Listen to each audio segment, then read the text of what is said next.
Hey, it's Jaime with Echo Real Estate Advisors. Welcome to the channel that provides actionable content to help your business grow. Don't forget to subscribe, as every month I give away one of my Facebook, Google, and YouTube courses away for free as a thank you for being a subscriber. Today we are running an engagement campaign. We are running a Facebook engagement campaign from our ads manager. Now, if you run a Facebook ads campaign before, this is familiar to you, but if you're new, know that every single one of these buttons here, we'll just say that, there's 11 campaigns in total. Let me make sure that's correct. There's 3, 6, 10, 11. There we go. There are 11 types of campaigns that you can run on Facebook advertising. Now, how to get to this screen is important, of course, because you want to be able to run it.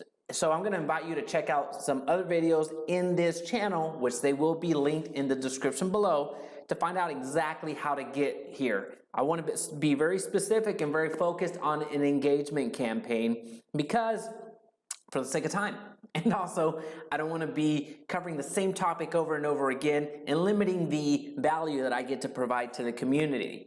Right over here, just a very 2-cent tutorial. We have the campaign level where we're at, the ad set, who we're targeting in our ads, the actual ad that we're going to be presenting to our audience. Now, what is an engagement campaign? We'll read their definition and then I'll unpack it.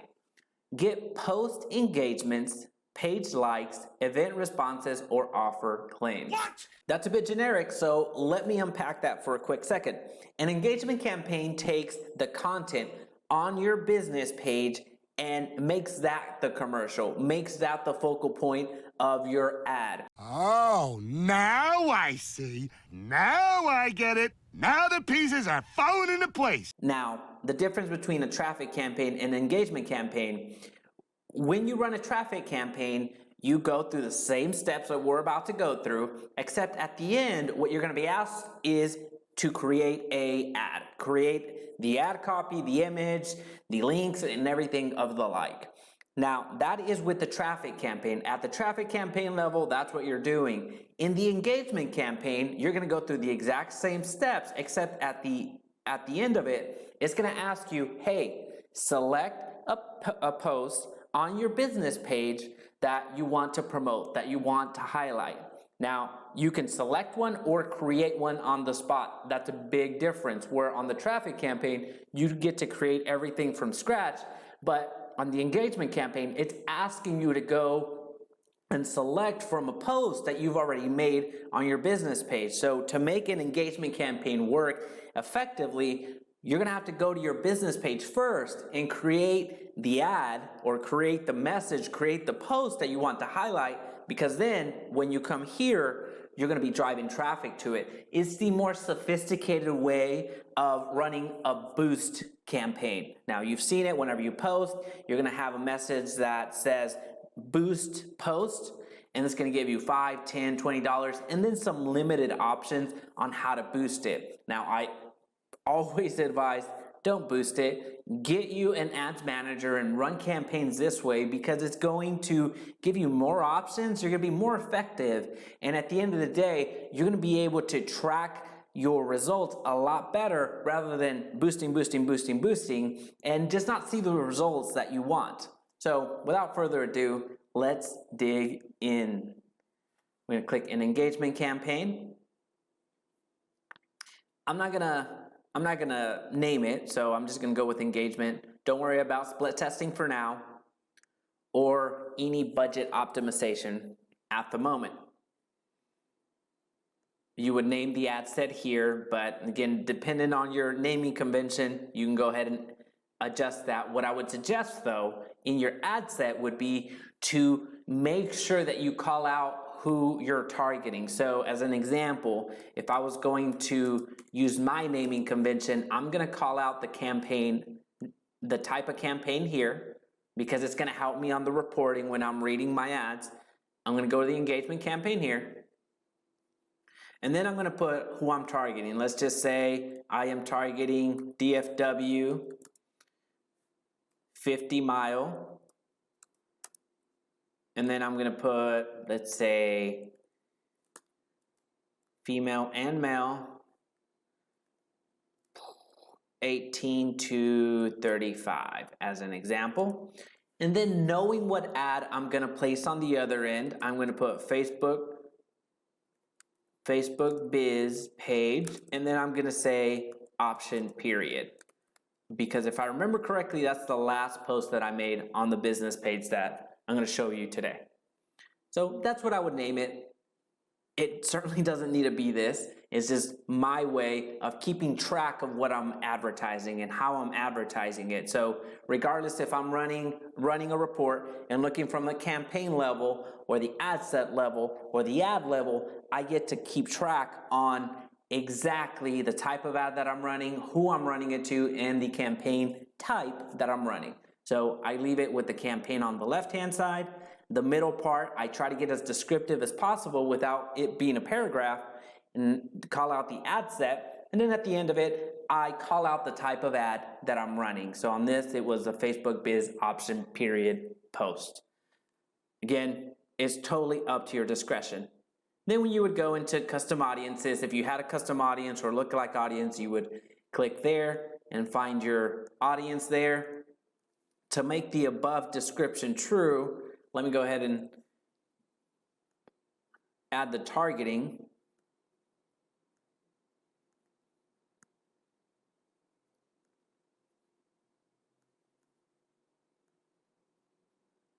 So 18 to 35, male and female.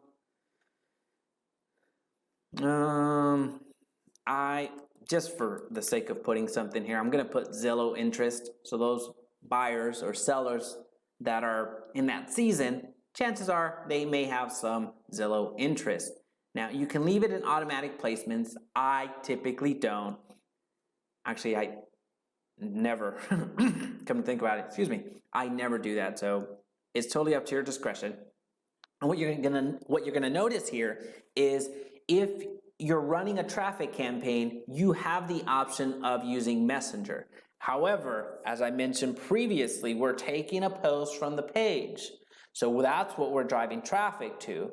And in this type of campaign, it's not allowing us to use Messenger for that very reason, because we're not going over to Messenger and pulling a message from there and highlighting it. We're pulling it from our newsfeed. We're pulling it from our business page and driving traffic to that. So that's why you can't advertise it through Messenger.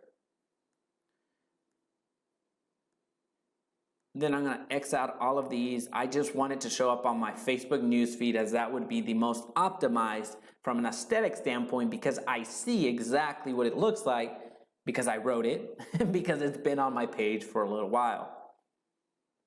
And note that if you're going to run an ad very, let's just say, post very, very quickly and then jump over here and start running the ad, you can do that. However, my recommendation is to go ahead and make that post on your business page, log out and log back in so it can reset. There's been too many times where I'm getting very, very quick with this, and I do my post on the business page.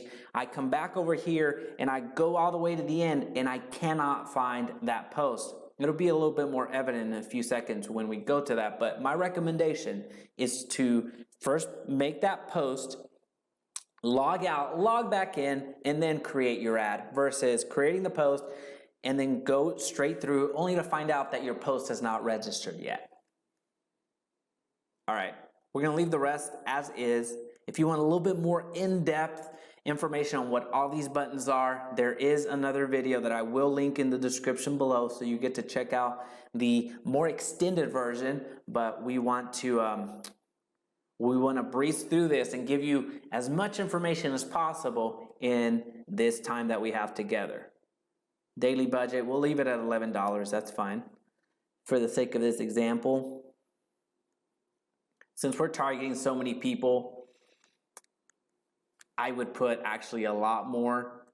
I would put probably $100, even then. But this is more of a simulation, so let's keep going. Run my ad continuously starting today, post engagement, bid strategy, lowest is fine, impression, perfect. So we're gonna continue. And then again, I would put the same naming convention. I would put the engagement campaign. I forgot who we were targeting. I think it was Dallas, 50 mile, male, female, 18 years old, all that fun stuff. So I would really, if I was doing this correctly, I would have gone back, copied it, and then pasted it over here so it could be the exact same. Now, it's going to ask you from which page are you trying to pull from. In this case, we're going to pull from my business page, Echo Real Estate Advisors. And this is what I was talking about right here. If you go and post on your business page right before you jump over here to Ads Manager and run an ad, I'm going to advise you that you log out first and then start your ad once you log back in. That way it gives it some time to register, because it happens too often that when I select a post or look to find a post, I can't find it. So as an example on this one, let's just say I wanted to highlight that post that I made. I would hit continue. It's going to bring it up over here. So just highlighting a video. I'm not going to run an ad on this, but if I was, I would clean it up just a little bit more to have more call to actions. However, this is going over to my business page, pulling a post that I want to sponsor, that I want to run traffic to, and then throwing it out there to the world. The reason that I like engagement campaigns is because I get to draw from that organic traffic, i.e. that free traffic, because the people that like my page already, they'll see it. The people that they share that post to, they'll see it. So I didn't pay for any of this traffic, and the more that I spend on advertising, the more and more the numbers grow. So it's an exponential growth in my mind. So that's what I really like about an engagement campaign. It allows me to warm up the traffic before I run any other type of ad, like a conversion campaign, which will we talk in another video on how to run that. But it really warms up my audience to where my ads, at the end of the day, when I'm running everything together, everything is running smoothly, it actually reduces my cost. Now, I mentioned at the beginning of the video, you don't have to create your post on your business page all the time. If there's a message that you're trying to highlight but don't necessarily want it to be open to the public, you can create a phantom post. And the way you do that is you create a new page post. And this screen should look a little bit familiar to you, because this is what you use to post on your regular page. And then you can save it as an unpublished post or actually make it a published post. But when you save it as an unpublished post, it becomes a phantom post where, as I mentioned, this over here, this is already public, it's already out there for the world to see. But if I want to create a post that has the same feel like this one over here, I can leave it in the phantom world, I guess. Just a phantom post where it's not shown. A dark post is what some people refer to it as well. So I could make that post here, and it won't go over to my page if I don't want to. The rest of it is very simple. Really, the most difficult part is getting this right, then coming over here, getting the right campaign, getting the right ad set, which essentially where you're going to place who's going to see your ads, and then the actual ad. The rest of it is pretty straightforward. So that's how you run a Facebook engagement campaign. So this works great for when you're trying to warm up your audience and really driving other types of campaigns to the audience that you've attracted.